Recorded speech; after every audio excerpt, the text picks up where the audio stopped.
appreciate the time. Minasan, Hi-Sai from the Ryukyu Kingdom of Okinawa, Japan. You are listening to the Shima Gaijin podcast with your host, Joe Isamu Davis.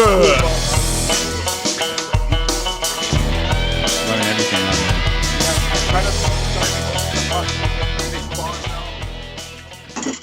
I'm getting all my info through YouTube, man. I saw that, on your Instagram. You got like a pond outside in the backyard or what? Front yard? I got one in the front yard, and then I'm building another one in the corner. I got a huge yard. Okay. So how many koi are you trying to raise? Well, I have 2 comets and I have 4 kois, and they just so happen to give birth. Oh, geez. So they give birth to like tens of thousands of fish, at one spawning. But all I did was there was like some water plants, and I just grabbed the water plants and I saw some eggs stuck to them, so I just moved the eggs into my other tank, and I got like 120 of them now. Oh, jeez. Yeah, can you see them? Oh, yeah, I can. Wow, that's a lot. Here, check this out. I feed them. Look at they're all hand feeders. Oh, wow. That's neat. They just come right up. Yeah, they swim into my hand and stuff. So even if I don't have the food, I'll come here, put my hand in. It's like you got them trained. Yeah, I'm actually training them. I'm thinking that, I'm not going to probably be able to keep them all, though. Yeah. Well, I mean, those are expensive. I mean, you could probably sell them for a good price once they get to a certain size, huh? Well, I'm thinking of trying to get them to a point where they're all tamed and sell tame koi. Okay. There was a guy on YouTube that actually said that he trained them, and when he sold them to people, they stayed tame. Oh, interesting. And you know what's real incredible to these fish? They have like in each litter there's different sizes, but that was like the regular ones. These are the huge ones. Look at this. Oh, wow. Like even like triple the size. Yeah, it's like they're so much bigger. Was this a project like pre-COVID, or was it because now you're kind of, stuck in the house a lot of times? It's like, hey, I'm going to take on a new project, or you've always wanted to do this? Well, I had these fish I had this fish pre-COVID, but okay. But the reason why I got the spawning, I caught the spawning, was I had them for, I think, over like 5 or 6 years now.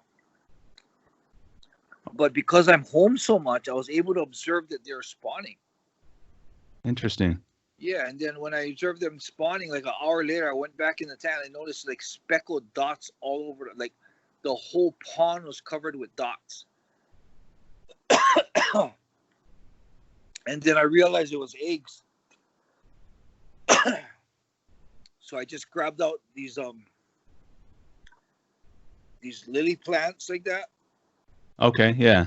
Their eggs are stuck all on them, so I just threw them in a separate tank, and next thing I knew, 4 days later, I had like transparent babies at the bottom of the tank. Like, what the fuck?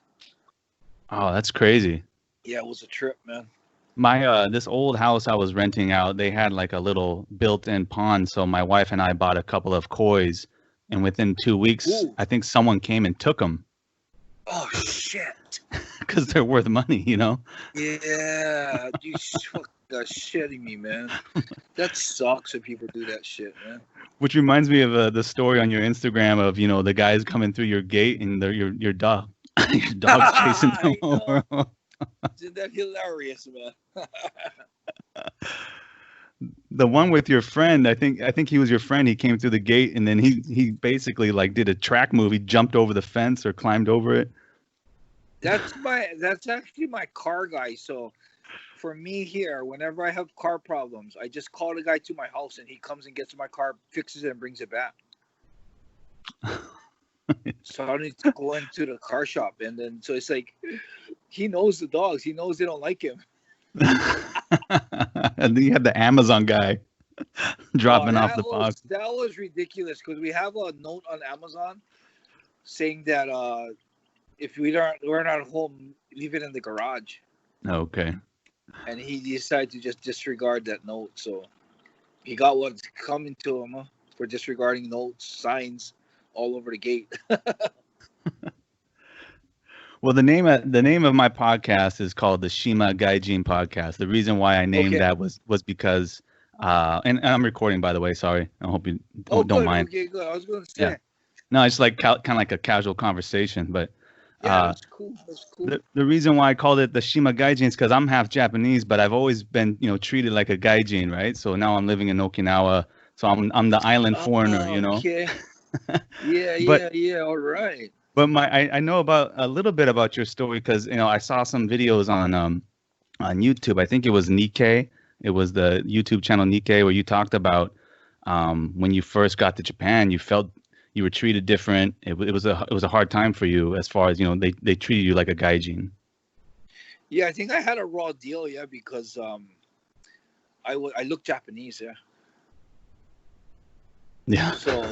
So when I make, when I make the mistakes of, like a gaijin would make, instead of, if they don't really get to see and realize that I'm foreign, and they see me, their whole thing would be like, oh, this rude guy, he's a rude Japanese. So I would get put into 3 classifications. I'd either be a rude Japanese, mentally disabled Japanese, or a gaijin. And most of the times it was the first 2 before the last one, yeah, because I don't look, no blonde hair, blue eyes. I don't look like a Caucasian, yeah, so. Right. Did you know any of the culture at all? Did you know any Japanese when you first moved? As far as the language, I knew nothing of the language. I mean, put it this way, I had to learn watakushi, anata. I had to learn all that. Kimi, boku. I didn't know those forms of words, so I had to learn all that from the beginning. As far as the culture, because I'm a Japanese American, for some reason the people who immigrated to Hawaii, the Japanese, because they're not in Japan, I think a lot of them held on to their Japanese culture a lot more than the normal person would. So we kept a lot, no slippers in the house, we the Japanese characteristics were all there.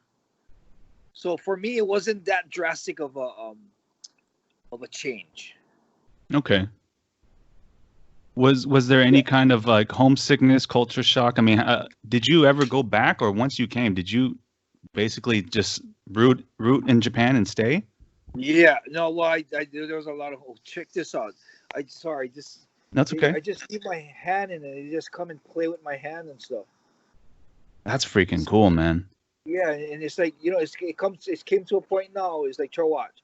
I can like grab them and they won't freak out on me. Look. Yeah, it's crazy. Like I'm slowly touching them and holding them. They're all coming up to my hand. Did you learn all this through YouTube, or do you have a friend or someone or someone you bought these from who kind of guided you on how to raise them? And I was just playing with them and starting to hand feed them. I noticed I think koi on the whole are also a friendly fish, yeah. Okay. But it's funny because when I was doing this, I just kept doing this, and it was like when I decided to look on YouTube the proper way of hand training your fish, all the videos on the hand feeding koi, mine are way more tame than theirs. Yeah. It's the bracelet. But getting back to your question. Well, for me, when I came to Japan, I wasn't like saying I'm gonna move to Japan and never come back. I thought it was a 2-week racquetball trip. And as the trip went on, it just kept getting extended. I got here, and then I only took the racquetball trip because it was a free trip. My brother couldn't go, so I went to the place of him. And I figured free trip to see my ancestor, my culture. Yeah, that's where I'm from. I'm a Japanese blood, so I figured, good time to see, my culture. When I got here, it went from, after the racquetball tournament, it went from, okay, you have a 3-month tourist visa. We'll extend your trip, stay at the tourist visa, and teach racquetball for us in some seminars. So, okay, that sounds cool. Traveled Japan. On my last seminar, I was in Fukushima, and the guy who was there at one of the racquetball clubs was a guy that used to coach baseball in Hawaii. And he says, he kind of played with the thought of me actually staying up here, and I kind of like, wow, for me to stay in Japan, if I learn the language, I'll go back to Hawaii and I'll get a good job. So then I said, okay, I'll take an English job. And then 1 year I went to 2 on the English job because I felt my Japanese wasn't good enough. So I extended another year. And then the 4th year, I was thinking of, going back home. But my brother had a racquetball company. He told me to take care of that. So I said, okay, I'll run that company for him. I ran it till I got sturdy, and that was another a year. And then when I finally decided to come back home, because Japan, there were a lot of fights in Japan, I thought, I want to try and get in the ring. And then where that went from there. So as you asked me about being homesick, the first 4 years when I was here, man, I had no money, I had no friends. I was teaching English, I was playing racquetball. I had friends, but not like, your hometown friends. So, yeah, I mean, I would go home from TV and watch TV, see a commercial about Hawaii, and freaking get homesick and just freaking want to go home. Homesick, what I felt, or I had a lot of dealings with homesickness, yeah. Yeah. What kind of English teacher were you teaching at a high school or just for a company? What were you doing? I was teaching for a company called New Ways, and they had different accounts. Yeah, so they taught at some like I taught at Anritsu, a telephone company, taught at Motorola, which was a big company in Aizu-Akumatsu. I had some private lessons. I had kids. I went to Zebio Gakko, all girls schools, taught there. So I had all these different, it was kind of cool because it wasn't like they were only specializing in companies or specializing in kids. They had a whole range. So I got the opportunity to teach a lot of different people. Were you still doing training jiu-jitsu at all at that time? Because you had trained Gracie jiu-jitsu before you came to Japan, right? Yeah, I trained before, and I really missed. That was a big thing I missed too, Gracie Jiu-Jitsu. So what I did was I tried to the other English teachers had no Jiu-Jitsu, so I figured if I put my time into it, I teach these guys Jiu-Jitsu. In a couple of years, I'll actually have good sparring partners. Mm-hmm. So I decided to try and do that. And shit, how when you first start, and I'm already I think I was already a purple belt. It just takes too long. So what I started doing was, when you go to the sports club, you have like Iranian wrestlers come in like that. I would drag them down to the mats and wrestle with them. So I consider it like a 4-year pause in jiu-jitsu. Yeah. Did you ever feel like you lost a step?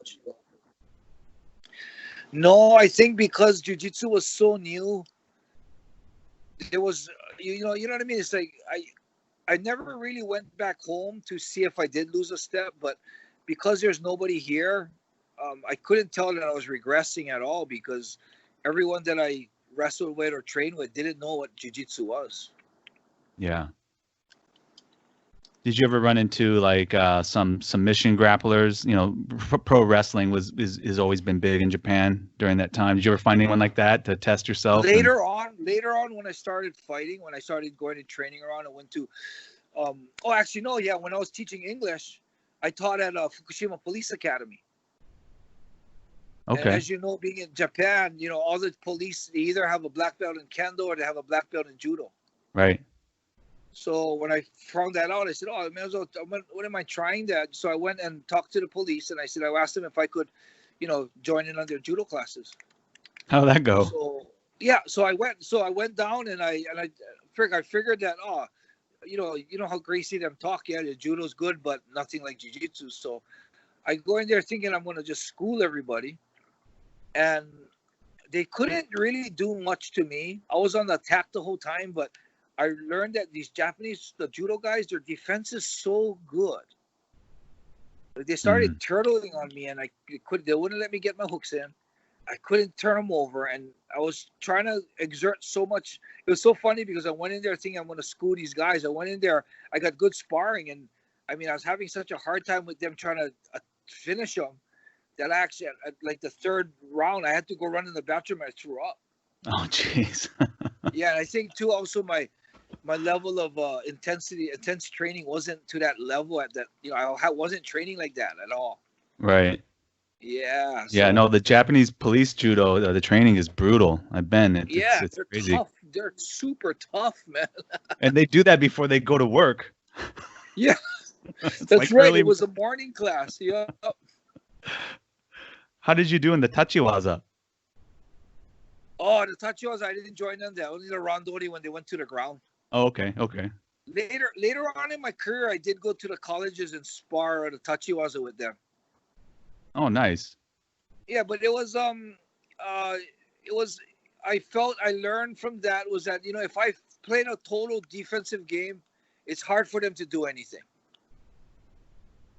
Right. It's when you try to mix with them and then they counter your stuff. Yeah, so I could defend from them from being tossed head over heels for a while, and then when I decided that was kind of counterproductive to my learning, I decided to play straight up judo with them and tried.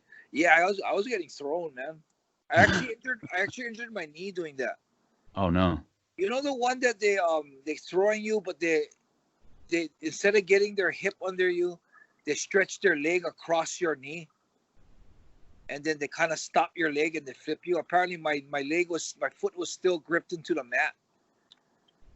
Oh, okay. It kind of popped my knee. Yeah, so I got injured actually doing judo at the colleges. Yeah, I think the technique, taiotoshi. Okay, I don't know the techniques, but yes, there was that one. They straighten that leg across you, and they just kind of torque and flip you. Yeah. And you started your BJJ journey in Hawaii with Helson? Yes. What drew you to that?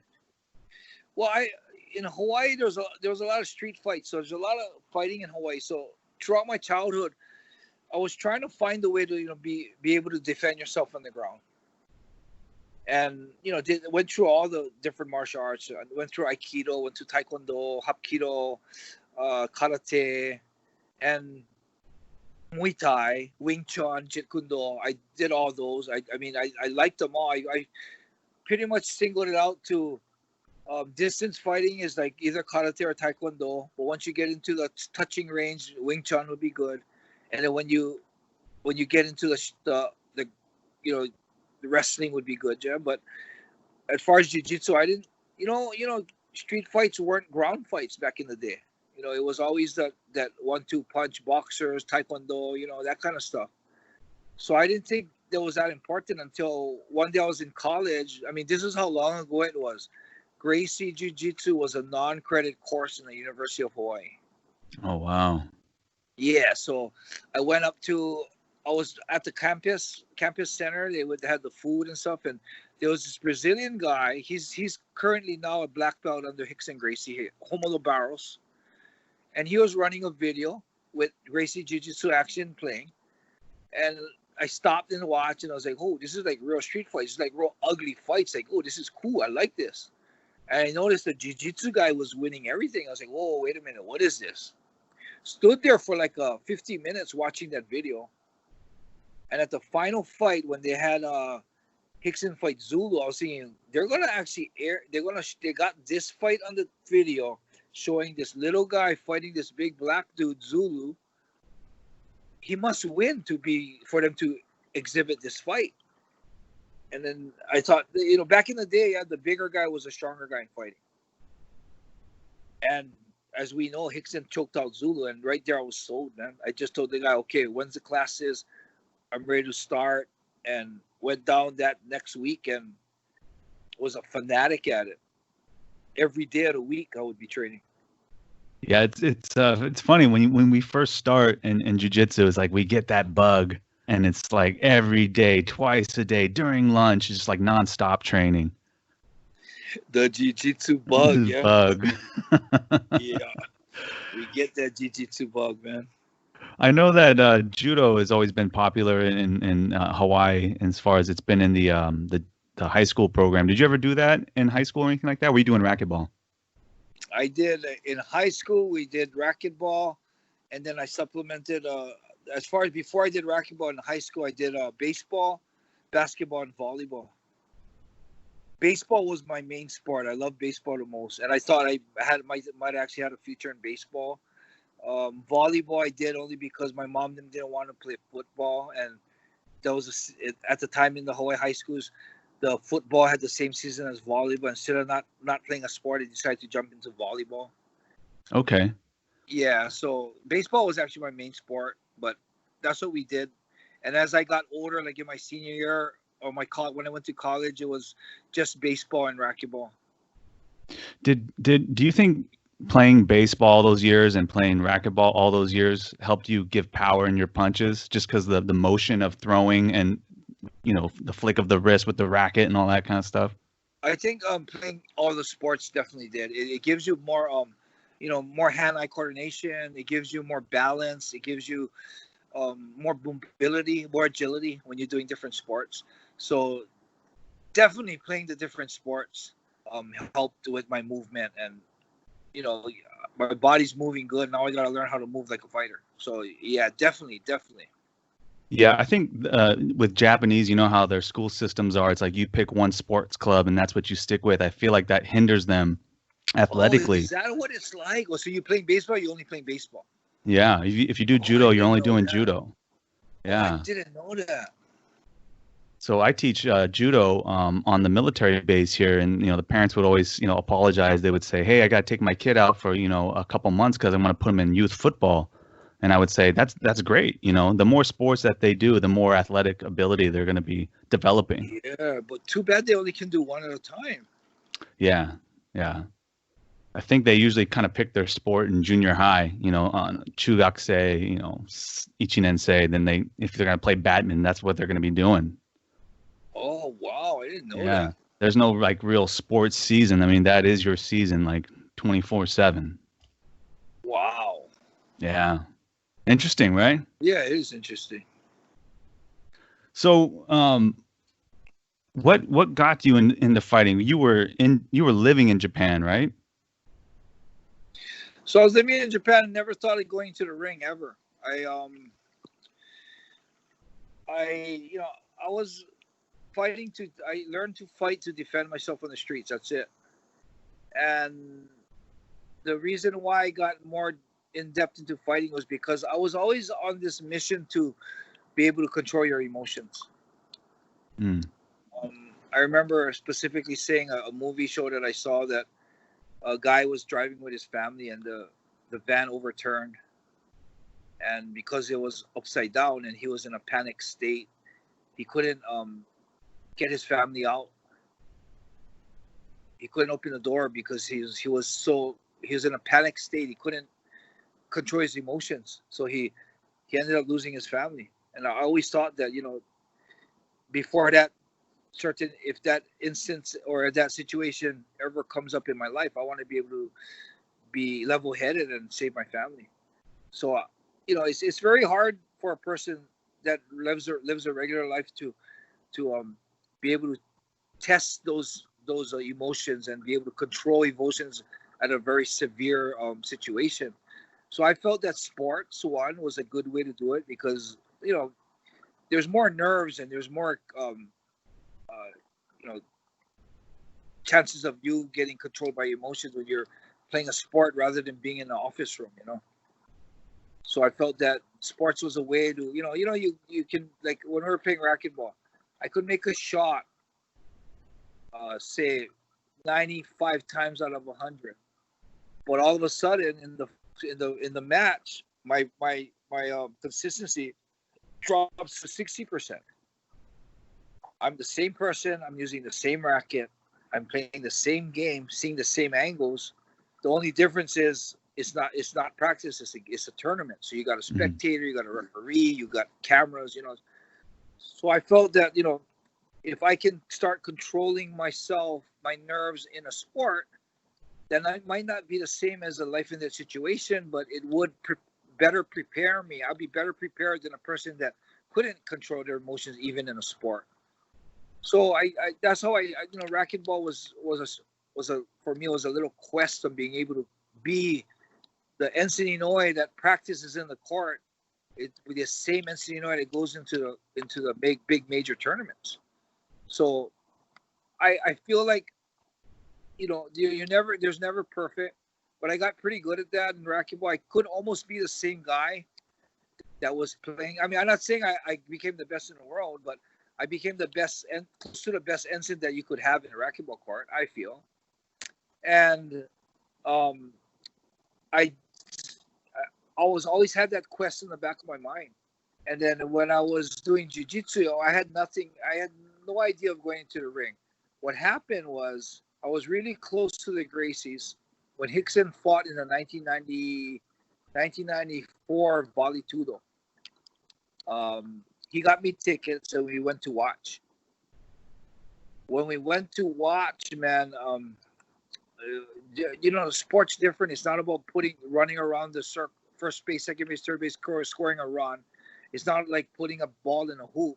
You're literally trying to hurt someone before he hurts you. So for some reason, just even as a casual spectator watching a friend fight, man, I was so nervous. I got to a point where when Hickson won, I remember jumping up with the seat and screaming. And then I caught myself like, whoa, you just totally lost control of your feelings. Wow. And that's when that thought popped into my head. I can't even control myself watching a friend fight. I was saying, can you imagine what it'd be like to be the one in there standing across another man that's trying to hurt you, Yeah.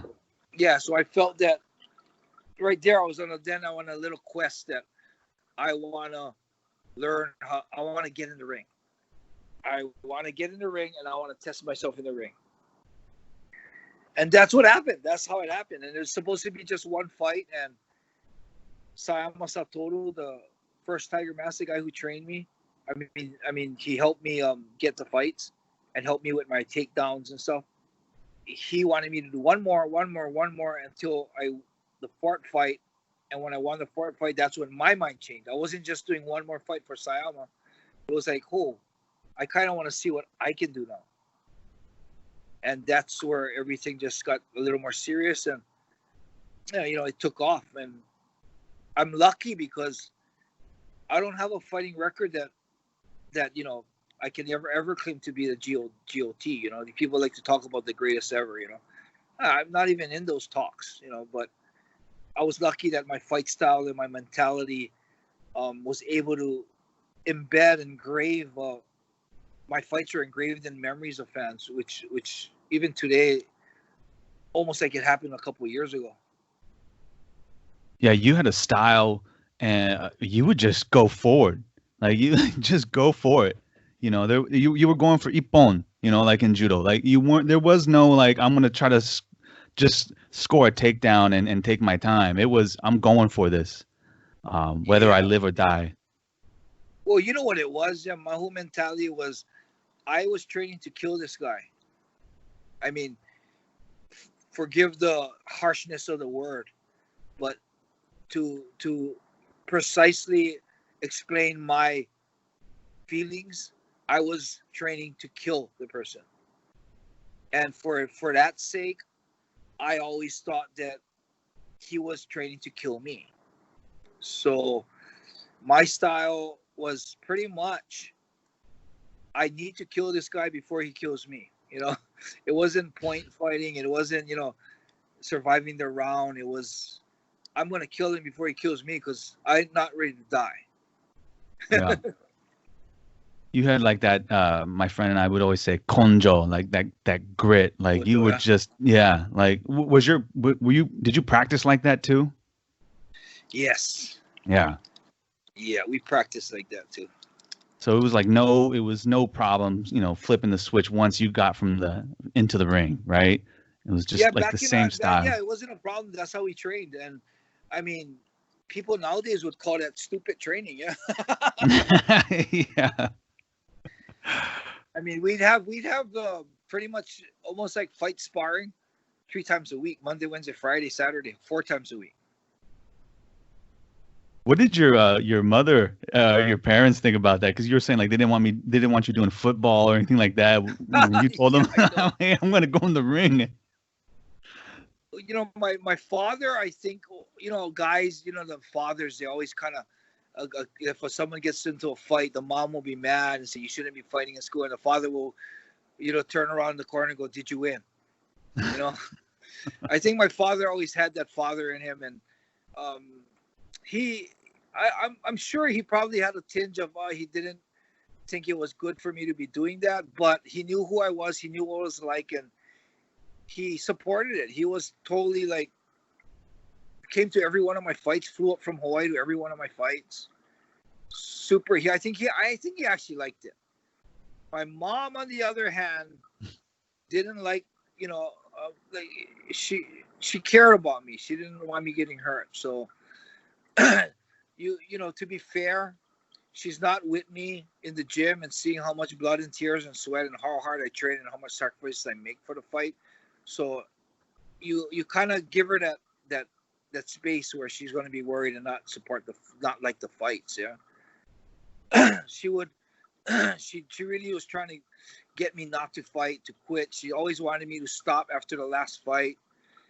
And the amazing thing about my mother is she tried her very darn best to convince me to stop fighting and to make this the last fight, But when she realized that this is what I was going to do, she full on supported me. And without parents like that, I think my journey into the martial arts would have been a lot more difficult, if not impossible. Right. How did you find a gym or the folks who trained you, your peers and training partners? How did that all work out? It was real cool because a lot of the stuff that the training stuff that I did was all by chance. Like, for example, when I was playing racquetball, there was a guy that was a boyfriend of one of the girl racquetball players, and she told me that they knew that I did Gracie Jiu-Jitsu. So she told me that this is when the UFC first came out. She said that her boyfriend wants to fight the UFC, but she doesn't know any ground, so he wants to know what the ground's like. So I told him, what do you guys want to do? You want me to go spar with him or something? She goes, yeah, okay. So we set up go spar at a gym. He takes me to this gym called Watanabe Gym. And we did our sparring there, everything. And, the old teacher, Watanabe Sensei, he watched us, and I guess he took a liking to me. He asked me if I'm a fighter. I said, no, I'm a racquetball player. He goes, well, if you ever decide to fight, come to my gym. I'll train you. I said, oh, okay. And a couple of years later, when I actually decided to fight, that's the gym I went to. So that was really just like a real natural movement that I found that gym to train at. As far as the other gym, the Shooto gym, when I was trying to find a fight in Japan, when I saw Hickson fight, and I said that I want to try and get in the ring. Of course, it's not that easy to just get in the ring. So I called all the different associations. I called Rings, I called Pancras, I called UWF, and all of them had, the UWF was the weirdest one. Of course, it's pro wrestling, So they asked me, how big are you? How old are you? How tall are you? I'm thinking, why does that even matter? They're saying, oh, you have to be at least over 178 centimeters. I'm like, why? So I was kind of like, screw that, please. That is weird. And then I called Rings and Pancras, and they told me to send in a resume. So I did. I sent in a resume to them, and as I was waiting, I called Shooto. When I called Shooto, that the founder of Shooto answered the phone, and he said, come down tomorrow. And I went down and I sparred with a little guy and kind of dominated the ground on him. And apparently he was Nakai Yuki, one of the welterweight champions at the time. Mm-hmm. And he said he wanted me to fight, and that's the gym I started training at. So I would go to the Shooto gym, and then I'd go to Watanabe gym for my striking. That's funny. It's almost like it was like a job interview or something. It wasn't like you had a manager and it was like, hey, I got this fighter. His name's Enson. He's got these certain skills, and I think he'd be a good opponent for somebody. It was like you had to go out and hustle and get this interview, or give them your resume of who you are, and they want you to know, want you to come in and want to know how much you weigh and how tall you are. Yeah, it's weird. Yeah. Different from nowadays, huh? Yeah, very different. Yeah. What's your take on Yeah. MMA now? Like the style of where it's going? Very hypocritical. I have a very hypocritical position. I'm super happy of how big the sport is and how popular it is. I mean, I can't even imagine and walking through Las Vegas and seeing the fighters' pictures on the billboard. It's not Celine Dion. It's not Stevie Wonder. It's not one of the big boxers. Not like Mike Tyson. It's freaking MMA fighters. How awesome is that? I mean, I'm super stoked that MMA has become the fastest growing mainstream sport in the world. I do also understand that the reason why it's probably become so big is because it's fallen from martial art to more to sport/entertainment. Right. I don't like the fact that the martial art has fallen to a sport, like where guys start playing by the rules. And, we just saw a fight in the UFC today where, that rule where you're standing and you got 3 points on the ground. So if your hand touches the ground, they can't knee you to the head. Mm-hmm. Yeah, that's like so bogus. I mean, there's a guy that actually was against the cage, and he didn't have his hands on the ground, and he was vulnerable to the knee. So instead of defending his head, he tried to reach down to touch the floor so that the guy couldn't knee his head. And as he's reaching down, the guy knees him in the head, knocks him out. Oh, jeez. Yeah, that kind of shit happened. Man. That's what happened. If it was a martial art, that kind of stuff wouldn't happen. I like the way how it was back in our day because it was such an misunderstood sport. People didn't even see it as a sport. It was human cockfighting. So you didn't have these guys that fight like that, where they try to play the rules and he can't knee me, he can't kick me in the head, so I'm going to crouch down low and drag my hand on the ground so he can't kick me and fight like that. You don't get that kind of shit because it was a martial art. Now it's a sport. There's rules. People start playing with the rules, so it's disappointing. I also feel that, a lot of the fights, back in the day where the heart of the fighter is going to show now is where the fight stopped today. Right. That reason why I call myself hypocritical is because I do love the fact that the sport is so mainstream. But I also do understand that without those rules and without it being more of a sport, and then, getting guys like Connor that talk shit and make it exciting, MMA probably wouldn't be as popular as it is today if it just stayed a martial art. It's hard. It's hard for me. I mean, I see guys like Khabib, guys like, who else? There's a bunch of them. There's a bunch of guys that are total martial artists. And it's hard, yeah. It's hard. Like for instance, the shit talking, man. Martial artists take shit talking straight up as is. I mean, you're gonna criticize my country and my family. We're not friends after the fight, whether it's ended or not, because what you said to me was personal. But in this day and age now, it's like, oh, it's only to sell the fight. I just don't like that style. But of course, that's the style that's made it popular, and this. Yeah, that's why I say I have a real hypocritical stance on this. Yeah, it's become the culture, right? And it's been accepted of this is just the way it is now. You have to do that to sell fights. Yeah. Back in our day, you'd never get pussy fighters sliding through the grid, man. Guys that were fighting back in our day were tough motherfuckers. No questions asked, no nothing, no questions, man. Nowadays, you can siphon out 40-50% of the guys that are total pussies, just trying to go in for the wrong reasons. Yeah. Yeah, to make money. I think it's opened up the doors for other athletes who maybe couldn't make it in another sport, but have an athletic ability to come into the sport, not having a martial arts background. The thing too, like when we fought, it was about honor. It was about testing yourself. It was about going, like weight classes didn't fucking matter. I mean, we were in there to see if we could broke him, see if this guy can break me.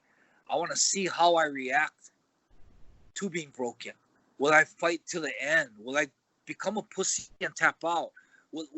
You there's these things that you have in the fighters today.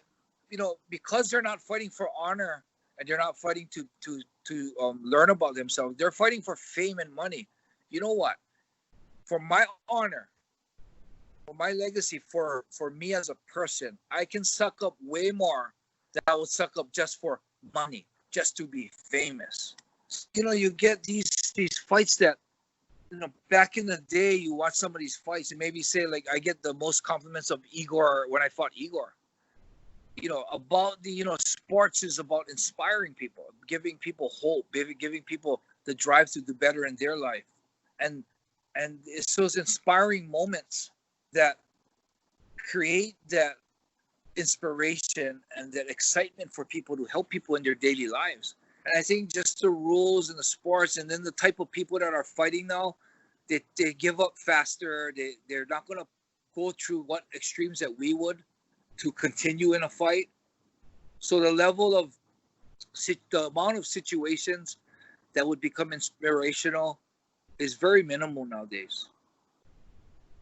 Do you have a favorite fighter in today's MMA? Khabib. I like Khabib, man. Yeah. I like Khabib. I like Michael Chandler. I like all those guys that are tough motherfuckers. Don't try to play the rules. Don't make excuses. Don't need that shit talk. I mean, there's a bunch of them. I should actually sit down and figure it out because I get asked that a lot. And the first mind that always pops up is Khabib. Yeah.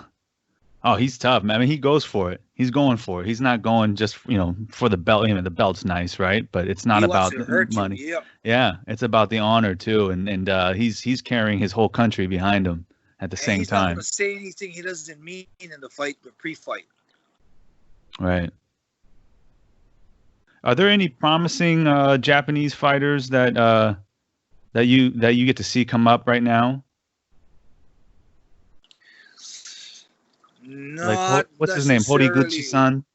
He's in the States now, right? Would be promising, but I think he's already been in the UFC. Yeah. So he's he is promising. I think he's getting better. I think he has a good chance to get a good run in the UFC again. But he's already been there, and I wouldn't consider him an up and coming promising fighter because he's pretty much a veteran. Yeah, he's almost 30 now, huh? Man, in Japan, no, there's a lot of good Shooto fighters, but for some reason it seems the Shooto fighters don't do very well in the mainstream UFC stuff. Yeah, so right now in Japan MMA, I really can't think of any. Like, there's one kid that just won the Shooto title last night, Ando. That kid is tough. He's young. What weight is it? Shit, I don't know. Sarah, what weight is Ando? I think he might be like close to Mighty Mouse them, yeah? Oh, okay. Okay. So like what is it, flyweight? Yeah. Small kid, but freaking powerful as shit, man. How involved are you still in the MMA scene in Japan? Shooto and all that? I go to all the Shooto events. I support Shooto 100%. I haven't been to a Pancreas or a Deep or anything else. The only fights I actually really attend is Shooto and Rising. Okay. I have good relationship with Shooto and good relationship with Rising, and after being in this martial art for so long, going to the event is not as fun as watching it at home on TV. So, Pancreas and Deep like that. Unless there's a fight that I really want to watch, I'd rather watch it on TV. But yeah. Rising gives me good tickets, and I like to support Rising and Shooto. I support Shooto too. So that's the ones I actually go to. Okay. Have you been involved with anyone fighting in one? No, I have a lot of friends fighting in one.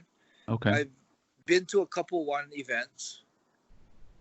But I'd rather watch it at home. Yeah. On the couch there with your dogs, right? Yeah, and I can get up in between fights and go grab ice cream or grab a drink. I can go to the toilet anytime I want without lining up. It's just it's the best view, right? It's the best view in the house. You got ringside. Yeah. You got better view than ringside. These cameramen are before the ringside guys. Right. Yeah. The nickname Yamato Damashi, that I didn't realize that was kind of given to you from the Japanese media, right? I thought that was something you came up with originally. No, I didn't even know what it meant when they started calling me that. So one of the reporters, when he interviewed me, he told me that you're Yamato Damashi. When you fight and when you talk, the words that come out of your mouth is Yamato Damashi. So I was like, oh, cool. I was like, I don't know what that means, but he said Japanese spirit. I was like, oh, Japanese spirit. It's not defined accurately when you just say Japanese spirit, because you look at the Japanese today, there's a bunch of pussy sometimes, the young kids, there's some of the young kids right now, it's like Japanese spirit is shitty, so for me, I thought I wasn't really attached to it as much, but when I went to the UFC, I felt a little bit of pride of training in Japan and starting my career in Japan. So the reason why I made the Yamato Damashi shirts wasn't for business, it was because I felt that, what better way to tell these people that I'm representing Japan by wearing a Japan shirt with kanji on it. Yeah. So I actually went and looked up all different kanji, Ichiban, Kamikaze, looked all the kanji up. And for some reason, Yamato Damashi just, on a shirt, instead of having two kanjis or one kanji, Ichiban is cool, but there's that one line. It's kind of, as a foreigner, it's like, that's a shitty, boring kanji. But for some reason, Yamato Damashi, right across the chest, three big kanji words right across the chest, for me was like pretty crazy, man. Like, whoa, that looks cool. So I kind of thought, wow, that would be cool to wear in the ring. And I didn't expect to make it. Egan is the one who actually made the first shirts. He went ahead, called his friends, printed out the shirts, and brought it up to my fight in UFC 13. Oh, wow. And, yeah, so we wore the shirts. The first reaction I got from the Japanese is Yamato Damashi. So what it means is not just the Japanese spirit. As you living in Japan, you probably know that long ago, Japan wasn't called Nihon. It was called Yamato. Mm. And we're talking like samurai era, the Edo Jidai. We're talking long ago in the samurai days, they used to call it Yamato. So the reason why that word came about was because when the Americans beat the Japanese, they put all these sanctions on the Japanese where they couldn't fight out of their country. They couldn't do this. They couldn't do that. Marijuana became illegal because of the Americans. And then it's like, from there, it was like, there's this group, the Uyoku, the right-wingists. They refused to give in to America. So they created this Yamato Damashi, Japanese spirit, never dying. So that word came about in the Edo era, where they're like saying that we never give up. We're the Japanese spirit. So it was actually brought up back in that day, and it was actually associated with Uyoku and Yakuza and that kind of stuff. So my first reaction that I got when I brought those shirts was, even one of my fighters, Noboru Asahi, one of the fighters in Shooto, one of the lightweight champs, I think, he was like, Hazukashi, I cannot wear this. I'm embarrassed to wear this shirt. I would proudly wear the shirt in Shibuya, and I'd have tons of Japanese kids laughing. I can hear them whispering Yamato Damashi and laughing. The word, nobody knew what the word was. And, I just felt like, okay, from Japan, representing Japan. As they kept calling me that word, I started looking into the word. And that word is deep, man. That word is not just the spirit of the samurai. It's the spirit of the overall perfect person. It's like compassion, integrity, doing right, honor, loyalty. I mean, when I learned the depth of the word, I almost even felt like, I don't even know if I'm good enough to carry this word. But I mean, Yamato Damashi equals Enson Inoue now. It's like become such embedded in everyone's belief.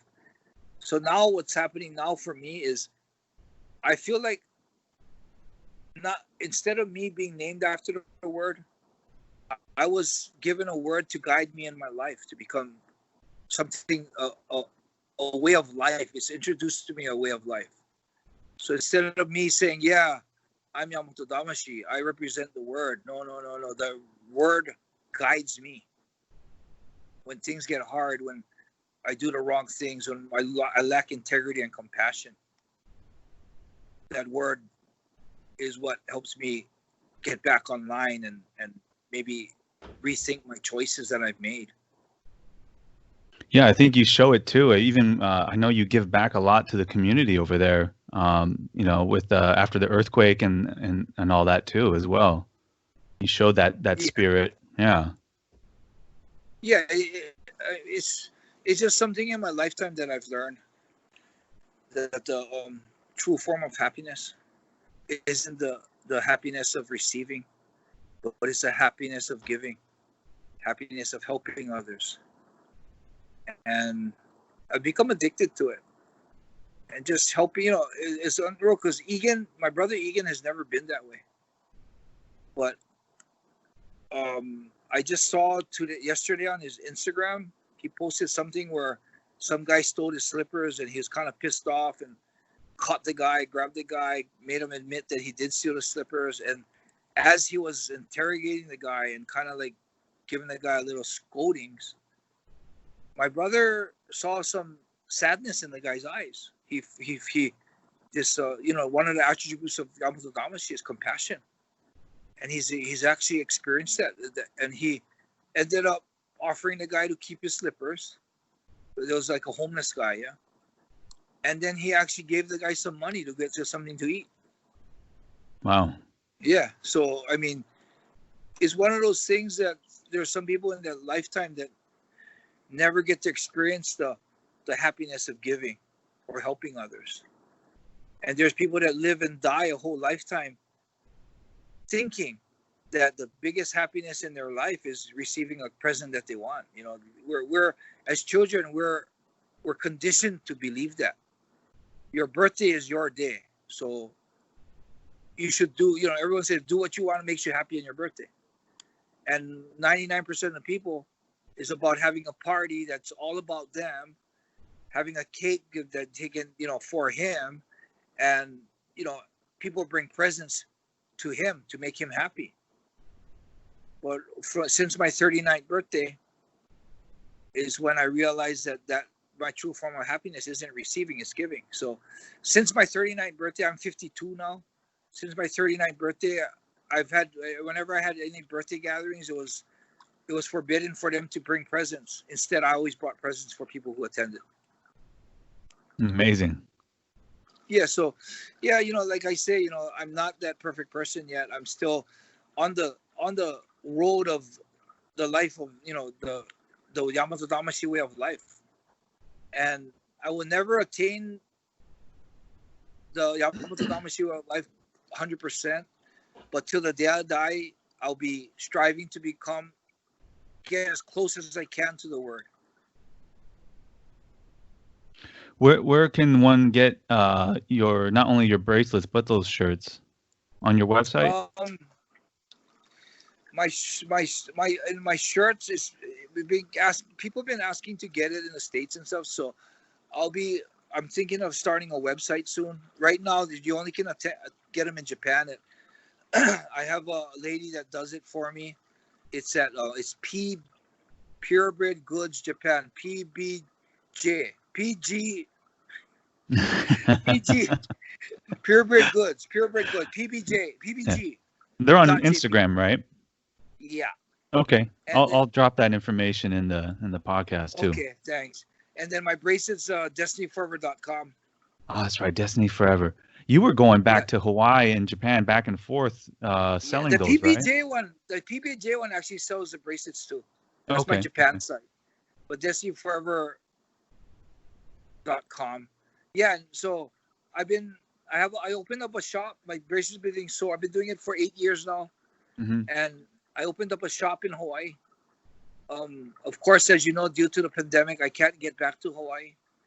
Any foreigner that leaves Japan can't come back in indefinitely. Yeah, that's crazy. Yeah. So, I mean, my shop's been closed since February. So I haven't been back and forth. I think this is the longest time I've been in one spot. You actually make those bracelets though, right? I make them, yeah, right here. Yeah, and they're not cheap for sure. Yeah, people like they look at it sometimes and they think, oh, how come so expensive? It's one, it has a lifetime guarantee. Two, every stone is a real stone. It's a real gemstone. It's not. There's no plastic. There's no artificial stuff. Yeah, and it's all handcrafted by me. Even the etching that's on there on the stones, you do those too? The etching, I get it ordered in China. Okay. Yeah, that's something that is such a technique to do that. Even all the the ones you see in the stores in Japan. Right. They do all theirs in China too. Oh wow! So I mean, is that affecting you as well right now with all that? No, I've been going back and forth to China for over 6 years now. Okay. So I got a good loyal group of guys out there. So as far as getting the basic stuff and the basic engravings that I need and stuff, that's not a problem. But when it comes down to the real precious stones, the real upgrade, the high grade stones, you can't order online, or they don't have the eye, so I don't feel comfortable with them getting the stones for me. Mm-hmm. So if anything, that's the only thing that's getting me worried, that if I can't go to China and travel, my high grade stones, I refuse to order them online and not be able to see them and turn them in my hand and hold them in my hand to see if they're real, fake, and what grade they are. So it is affecting me. Yeah, there is that possibility of some scam or someone trying to dupe you, right? Yep. Oh, exactly. Yeah. For sure, man.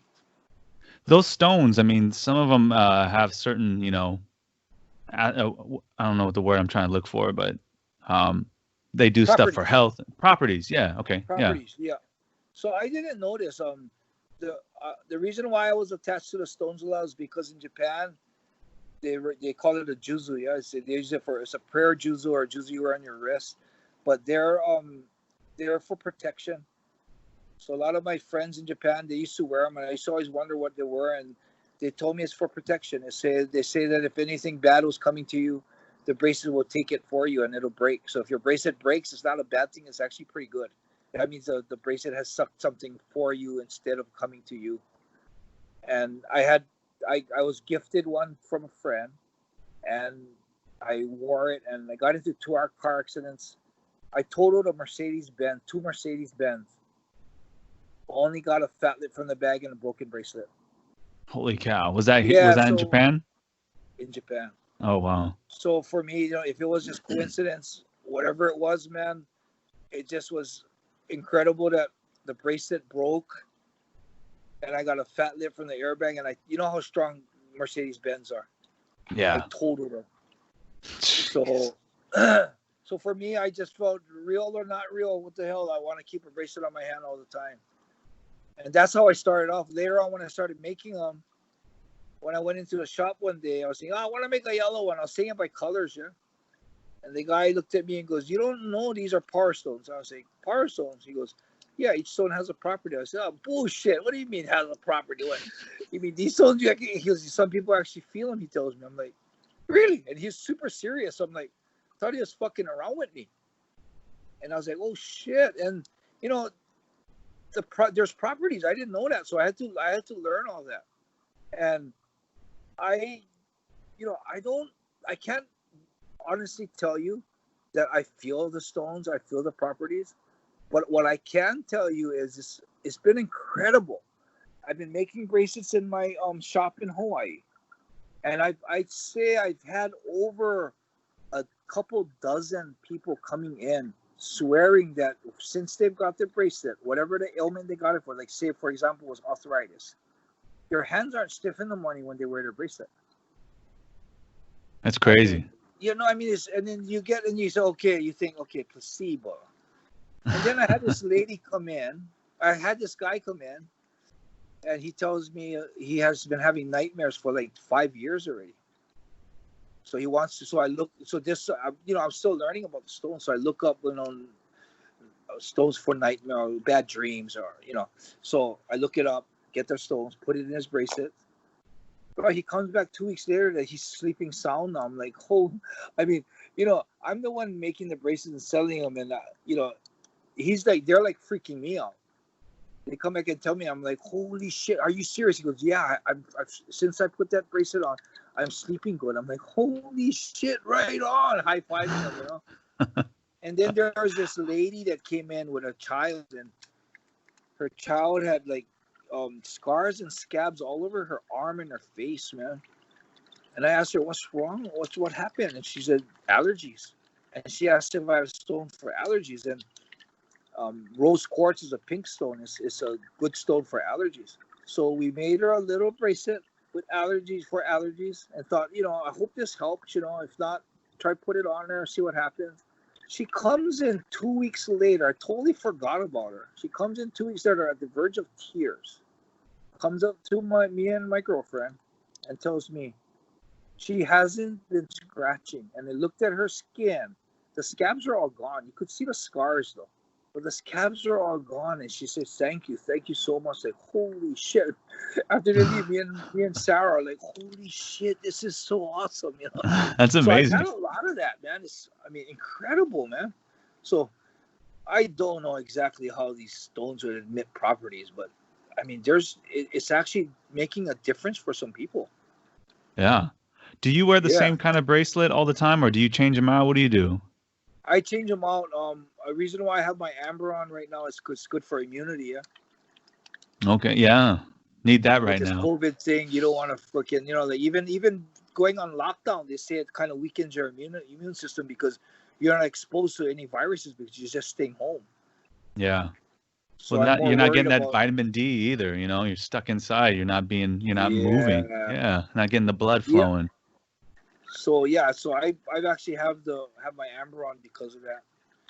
I've made one for, you know, that they're making like you know how they have the 5G or whatever, that they're making like so much more power on the internet and shit. Right.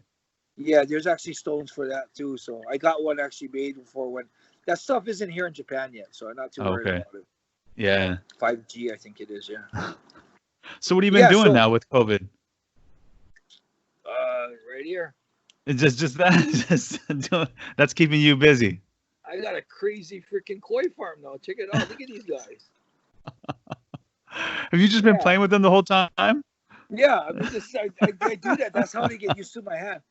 So they're here, and what I do is I just hang my hand in there. And that's so cool. They'll be like, "Oh, what the fuck's that? What the fuck's that?" And then they'll start nibbling your hand. Yeah, they're starting to nibble my hand again, and then they'll start swimming into your hand.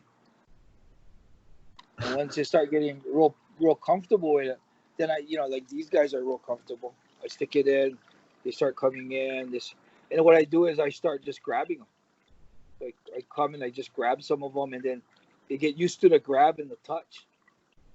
They don't even freak out that much, man.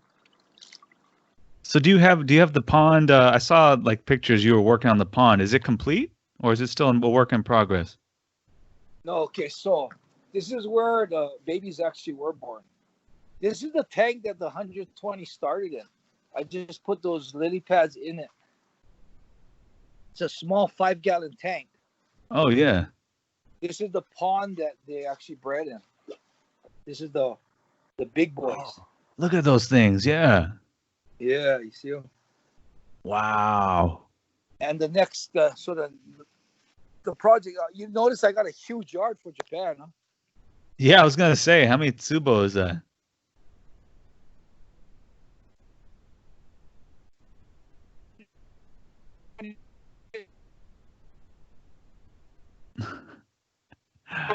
You froze up.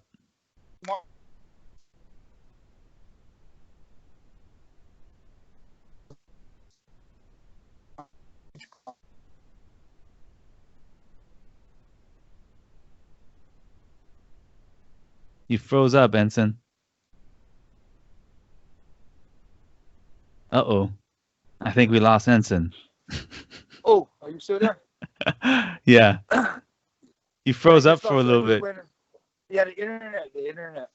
But this whole corner, I'm going to make a pond. Oh, dang, that's huge.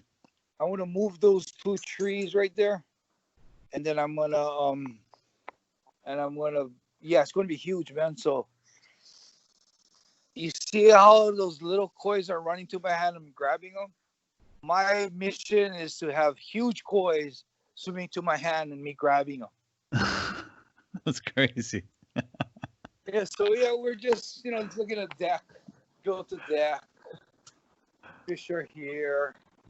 A little.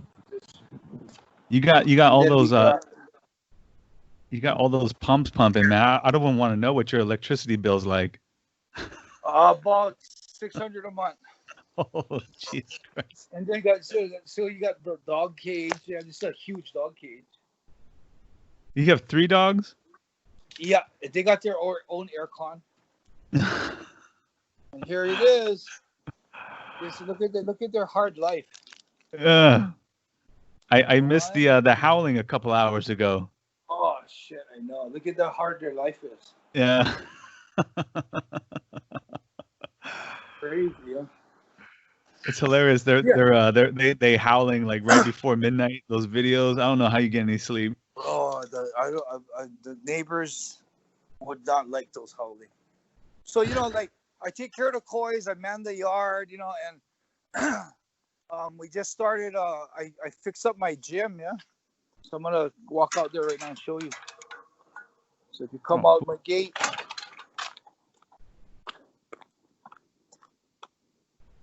Oh, okay. That's cool. Is that like a garage? Yeah, my garage turned into a gym. So I laid mats on it, put sandbags up. I made all these pulley systems. I can do weight training. Got all these weights I hook on there. Oh, that's cool. I was wondering, like, I saw the pictures of you training. I was like, I wonder where that is. Yeah, and then I made a rock climbing wall to work on grip. Oh, that's awesome, man. Yeah. Resourceful. I know.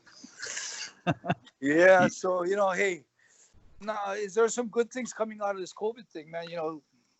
Change stuff around. We've got a nice gym in the house now. Yeah. Kois are actually. I'm thinking of getting serious into the business now. That's awesome. See, it's a blessing in disguise, right? Yeah, no, it is. Seriously, if you can keep your eyes open during any type of situation, there's always good that can come out of it. Enson, thank you so much for your time. I really appreciate this. No worries, bro. Anytime. I honestly, I didn't think you were going to respond when I sent you that text. Oh, really? Good thing you did then, huh? Yeah. You said anytime. I was thinking, oh, shit, really? Okay. All right. I really do appreciate it. I hope we can do this again sometime. I can follow up on your koi project. Keep in touch and let me know anytime. You want to hit me up on anything, we'll talk about it, man. Awesome. And I hope, after COVID, I hope that I can get you down here to do a seminar for us. Oh, I'd love to go to Okinawa, man. Yeah. We love to have you. Right on, brother. I appreciate it. Thank you so much. Shoot. We'll talk to you later. Shoot, okay. Talk to you later, bro. ありがとうございます。Shoot. Bye.